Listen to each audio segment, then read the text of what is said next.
This is part two of schedule contingency.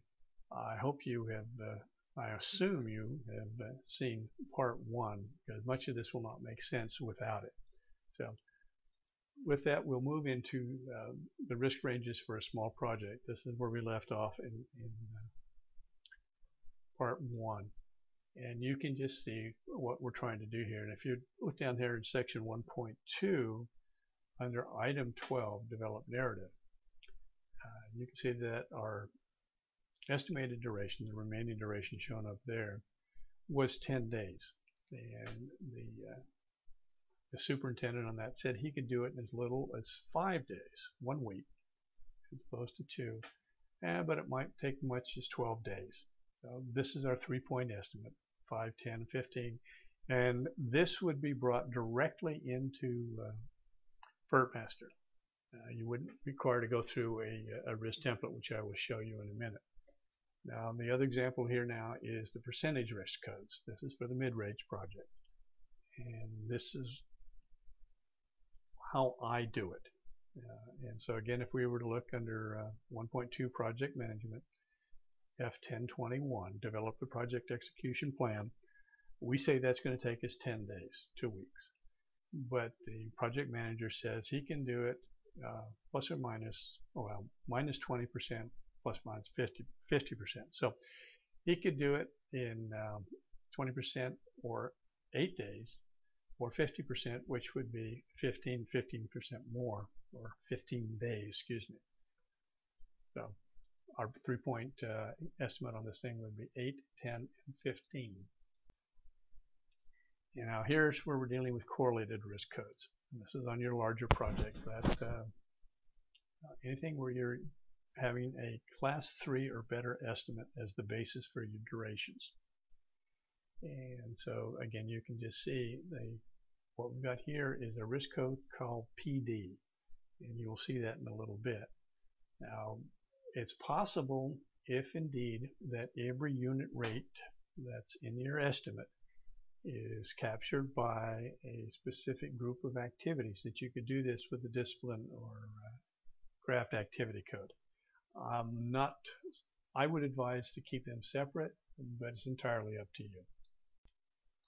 So this is the distribution. So right now with PERT, we've been using essentially, up till now, we've been using essentially the same thing that we had with PERT. This is where we start to make a difference. The PERT values were what we call discrete values. And we're now beginning to look at ranges. And so the most common and the easiest to understand is the triangle. And it approximates the normal distribution that you see in most statistical studies. And so what we've got here in this particular activity is an optimistic duration of 24 days, a pessimistic 41, and a most likely of 27.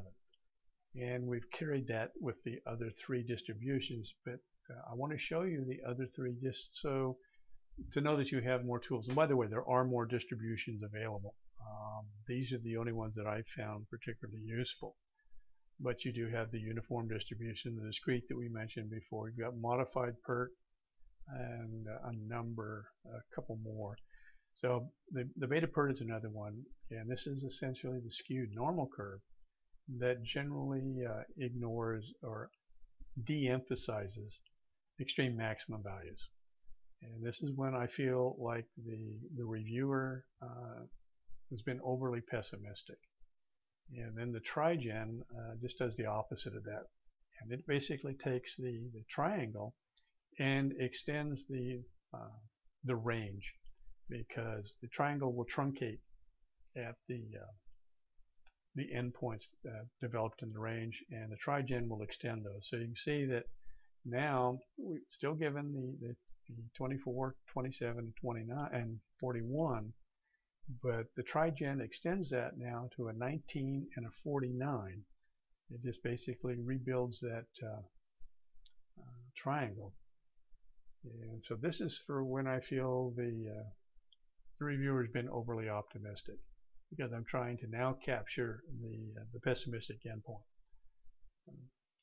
I run all 3 just so that management has some kind of an understanding, but it's entirely up to you what you use, and your management will tell you what. So if we were to use anything other than the direct attribution, we have to build a risk template in order to populate PERT master. So you can see over there in the first 5 are percentage codes, and the last 5 are alpha codes.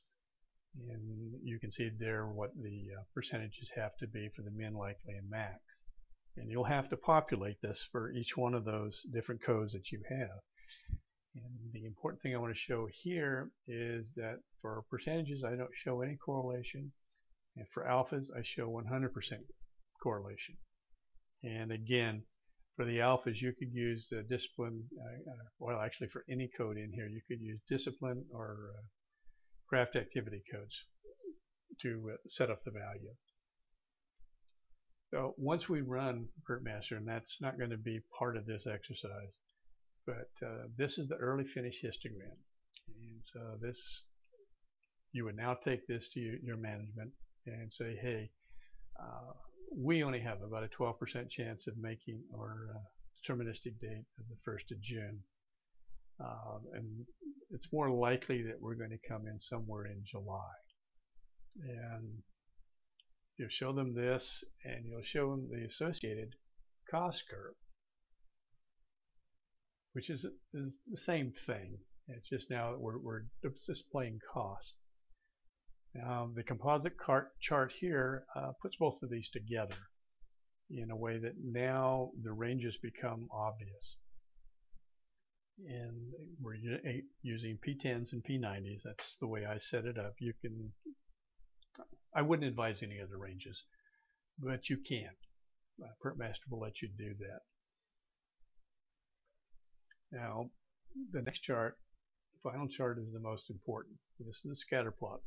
And I selected an 80% confidence level. You and your management can decide what you want to be comfortable with. You may want to be 90% confident on costs and only 75% confident on schedule, on duration. Entirely up to you. There's nothing magical about this except for these are the values that we're now going to use to determine our contingency at, again, an 80% confidence level. So here's our deterministic date. It was the 30th of May. That's when it wasn't the 1st of June. It was the 30th of May that P6 told us we would finish this project in. When we run the forecast and we set 80% confidence level, it came out the 1st of July. So that means we're going to need an additional 33 days to finish. That we may need an additional 33 days to finish this project. So that's what we would want management to understand, and to make sure that they didn't write any contracts or write any expectations much before that. That we will really plan to finish this job on the 1st of July. And now the project team will be driving towards the 30th of May because that's what our schedule says. And so we'll try to do that. This is just held in somebody's back pocket just to understand that we do have uncertainty surrounding that P6 schedule, and our additional cost is $65,000. So here are my recommendations. And the first is start with a well-crafted resource-loaded schedule. If we don't have resource loading, we don't have cost.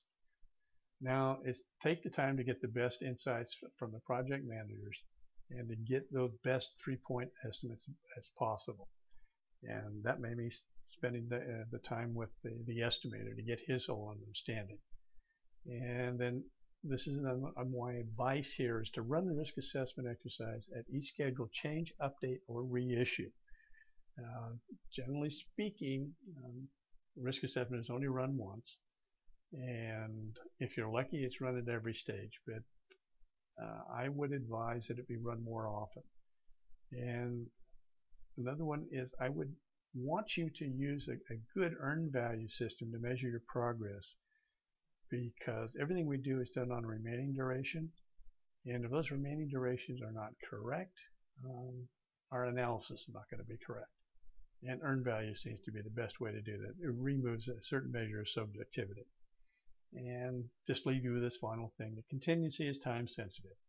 So as we progress through the project, we're going to either use or lose, and that's the wrong point. But anyhow, we're going to need less and less contingency as we move along the project. So we return any surplus to the project management as soon as we're aware of it. And that's so that additional funds are made available for other projects so that we get more projects that the company can do. So I appreciate your time. Thank you. I hope this has answered some of your questions.